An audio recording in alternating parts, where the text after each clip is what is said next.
Hello, this is my film evaluation. I did it on the lumbar spine. So here we have the AP. We had a 63-year-old patient. They had come down to the department complaining of back pain. No artifacts are on the image, and marker is seen as well. There's the marker. The tube and the IR were all aligned, and the CR is to the level of the iliac crest. Just right there. Patient was positioned correctly. I probably think that the collimation could have been brought in a little bit more on the sides right here. Maybe just a little bit there, but you have that. The sensitivity indicators were in the green, and it was 95 kVp at 15.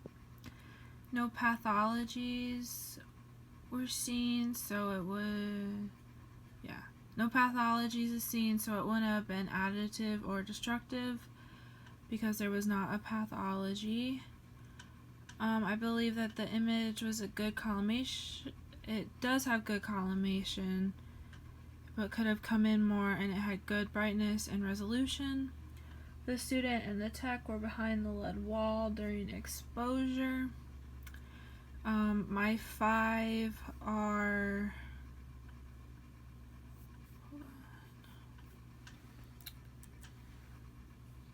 the transverse process, the invertebral joint, the spinous process, the ala of the sacrum, and the right sacroiliac joint.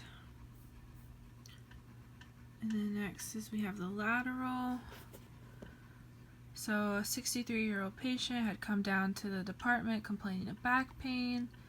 No artifacts are on the image, and marker is seen. Part tube and IR were all aligned, and the CR is to the level of iliac crest. Patient was positioned correctly, and it could have been centered a little bit more, and the patient was kind of turned a little bit too much. The sensitivity indicators were in the green, and it was at 100 kVp at 15 mass. No pathologies were seen, so it would have not made a difference with additive or destructive.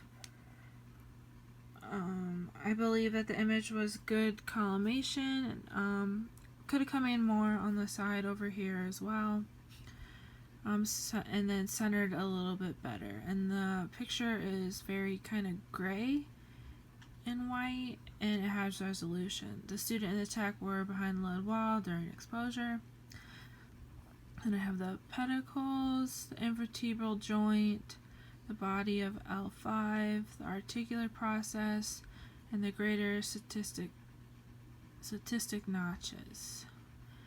And then the invertebral forma, vertebral bodies, the invertebral joints, spinous process, and L5S1 are all shown.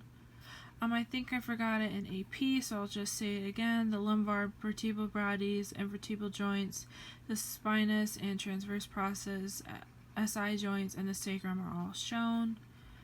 Now we'll go to L5S1.